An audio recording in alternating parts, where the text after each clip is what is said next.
तो पाकिस्तान एक इस्लामिक देश है, आबादी है 20 करोड़ के करीब। भारत एक धर्मनिरपेक्ष, पंथ निरपेक्ष राष्ट्र है। आज के हिसाब से मुस्लिमों की आबादी है करीब 22 करोड़। बताइए वो पाकिस्तान भारत को उपदेश देता है। आजादी के बाद भारत में मुसलमान बढ़ते गए, लेकिन पाकिस्तान में हिंदू और सिख घटते गए।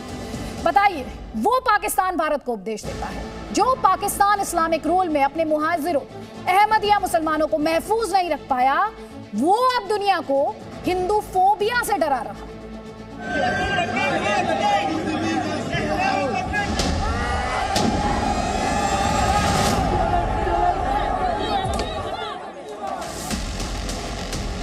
Mr. President, the RSS hate is speaking about the rights of minorities. अगर आप पूछें कि पाकिस्तान में सबसे ज्यादा बिकने वाली चीजें कौन सी हैं, तो इसका 100% सही जवाब होगा India phobia, Modi phobia, RSS phobia. Pakistan में हुकूमतें आती हैं जाती हैं, लेकिन ये तीनों फोबिया हैं कि खत्म ही नहीं होते। अगर पूछें कि पाकिस्तानी नेताओं को सबसे अच्छे से क्या आता है, तो इसका जवाब है भारत के नाम से रोना अच्छे से आता है। आरएसएस मोदी के नाम से मुसलमानों को डराना सबसे अच्छे से आता है। in my neighboring state of India, the once secular country as a home for all its communities, is transforming into a Hindu supremacist state at the expense of its Muslim and Christian communities. Mr. President, the RSS hate-filled Hindutva ideology has unleashed a reign of fear and violence against India's 200 million strong Muslim minority, the largest minority in the world. This includes mob lynchings by cow vigilantes. Pakistan के नौसिखिए विदेश मंत्री बिलावल भुट्टो जरदारी की किसी international platform पर यह पहली performance थी। भुट्टो ने वही सिलेबस फॉलो किया जो उनसे पहले के विदेश मंत्री करते रहे हैं। मंच पर बढ़ते ही भारत के मुसलमानों की फिक्र में जो रोना शुरू किया, तो फिर रोते ही चले गए।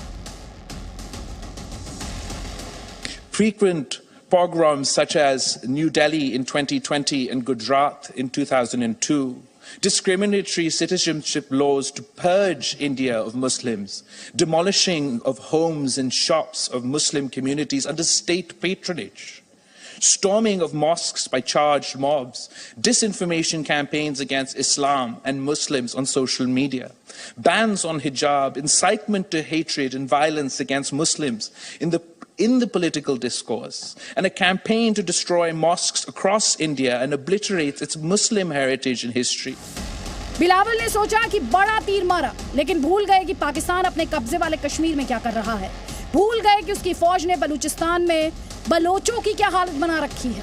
भूल गए कि पाकिस्तान ने तो अपने अल्पसंख्यकों का नामो निशान ही मिटा दिया।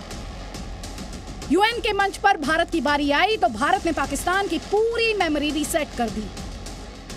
It is ironic that Pakistan is speaking about the rights of minorities. It has a long history of having committed the gravest violations of minority rights that the world has ever seen. We know that what Pakistan has done to its minorities. It has decimated them. Pakistan continues to commit grave violations of the rights of Sikhs, Hindus, Christians, and the Ahmadiyyas. Bilawal भूल गए कि उनके पाकिस्तान में हिंदू मंदिरों को तोड़ने की तस्वीरें दुनिया ने देखी हैं। वो भूल गए कि सिंध बलूचिस्तान में हिंदू और सिख बेटियों के अपहरण, धर्मांतरण और रेप की खबरें दुनिया को पता हैं। वो भूल गए कि उसके यहाँ ईसाई किस तरह मिटाए गए और मुहाजिरों, अहमदियों की क्या हालत है। भारत ने ये भी यूएन के मंच पर याद कराया, लेकिन वो पाकिस्तान ही क्या जो हरकतों से बाज आए। अंतर्राष्ट्रीय मंच पर कश्मीर और भारतीय मुसलमानों के नाम पर नहीं रोएगा तो फिर क्या करेगा। World economy, international trade, global warming, solar alliance पर तो बोलने से रहा। इसलिए उसने प्रोपेगेंडा की नई फैक्ट्री खोली है जिसके निशान ब्रिटेन के लेस्टर और बर्मिंघम में हिंदू मंदिरों पर हमले में दिखे हैं। लेकिन भारत ने साफ कर दिया है कि पाकिस्तान के प्रपंच को वो किसी भी मंच पर कामयाब नहीं होने देगा, चाहे वो कोई मंच हो या फिर मैदान। कई खास मेहमान हमारे साथ हैं। फॉर्मर राजनयिक विवेक काटजू हमारे साथ है, कॉलमनिस्ट तारिक फतेह हमारे साथ है, एक्टिविस्ट पीओके से अहमद अयूब मिर्जा हमारे साथ है, वरिष्ठ पत्रकार पाकिस्तान से शहजाद फारूकी। शहजाद फारूकी, 1 मिनट का वक्त आपके पास और मैं चाहूंगी आप हमारे दर्शकों को बताएं पाकिस्तान में माइनॉरिटीज का क्या रिकॉर्ड है भाई। जी, बिस्मिल्लाहिर्रहमानिर्रहीम। अनगिनत दुरूद व सलाम नबी आखिरुज़्ज़मां मोहम्मद मुस्तफ़ा सल्लल्लाहु अलैहि वसल्लम और उनकी आल पर। अदिति, बहुत शुक्रिया, आपने जो बात की, आप मुझसे स्टेट ऑफ पूछ रही हैं मिनॉरिटीज़ का, तो मेरे ख्याल में हमारा रिकॉर्ड इस हवाले से कुछ बुरा नहीं है। ये ठीक है कि इंतहा पसंदी एक स्टेट ऑफ माइंड है और उसका शिकार लोग बॉर्डर के दोनों तरफ हैं, लेकिन जो ज़्यादा बड़ी जिम्मेदारी थी वो तो आप लोगों की थी। आपका साइज भी बड़ा है, आपकी आबादी भी बड़ी है, आपका दिल भी उस हिसाब से बड़ा होना चाहिए था। बिलावल भुट्टो जरदारी ने जो अपने खिताब में बात की है माइनॉरिटीज़ के हवाले से, तो मैं आपको याद दिला दूं कि बिलावल भुट्टो जरदारी ने बैसाखी के और जो आपके दीगर त्यौहार हैं जो हिंदुओं के बुनियादी जो इस हवाले से आपके त्यौहार हुआ करते हैं, होली का त्यौहार उन्होंने खुद उसमें शिरकत की है। तो मैं समझता हूं कि वो ये बात माइनॉरिटीज का नंबर नहीं बता पाए सर। कौन सा ऐसा त्योहार है जो भारत में नहीं मनाया जाता? कौन सा ऐसा त्योहार है?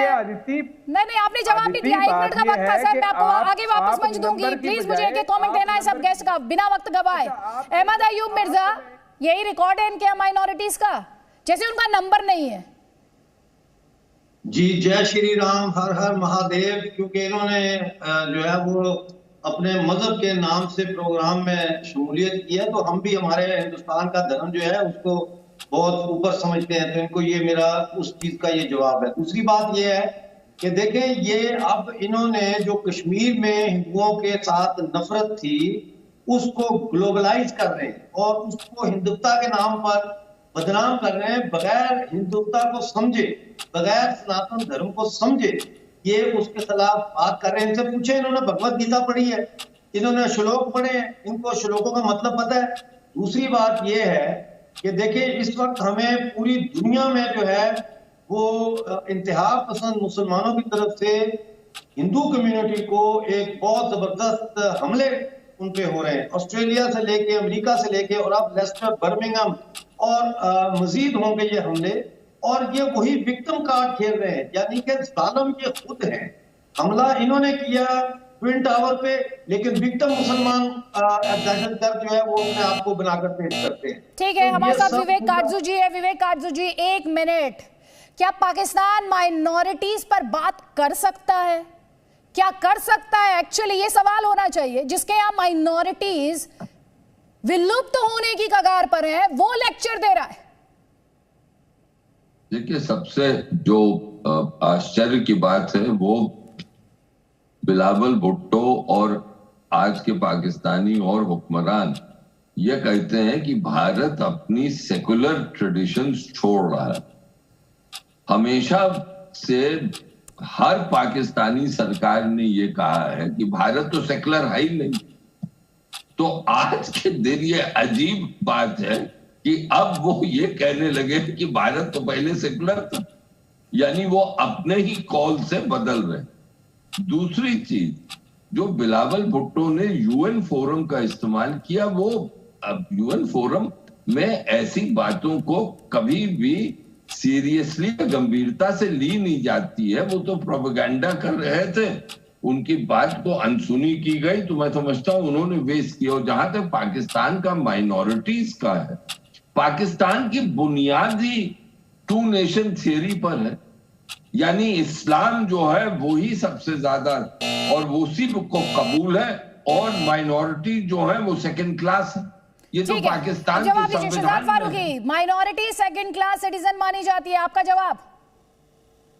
अच्छा अदिति, बात ये है कि बुचर ऑफ गुजरात जो है वो पाकिस्तान में तो कोई भी नहीं, किसी को ये टाइटल नहीं मिला, ये फख्र किसी को हासिल नहीं हुआ कि उसको किसी किस्म का बुचर करार दिया जा सके। इसी तरह से ये ठीक है कि यहाँ पे आपने जो बात की कि वो कुछ मंदिरों को तोड़फोड़ की वाकयात हुए, जब बुचर ऑफ ईस्ट पाकिस्तान आप ही किया है। अच्छा, ये ईस्ट पाकिस्तान में जिनोसाइड करने वाले आप ही किया है। आप जो मुद्दे से मत भटकिएगा, माइनॉरिटीज पे बात कर लीजिए, माइनॉरिटीज पे बात कर लीजिए। मुझे जाना पड़ेगा, फिर मुझे आपको याद दिलाना पड़ेगा, मुझे आपको याद दिलाना पड़ेगा ईस्ट पाकिस्तान आपके जख्मों पर मुझे वापस कुरेदने पड़ेंगे जख्म। तो प्लीज मुद्दे से मत भटकिएगा, मुद्दे से मत भटकिएगा, माइनॉरिटीज पर आ जाइए।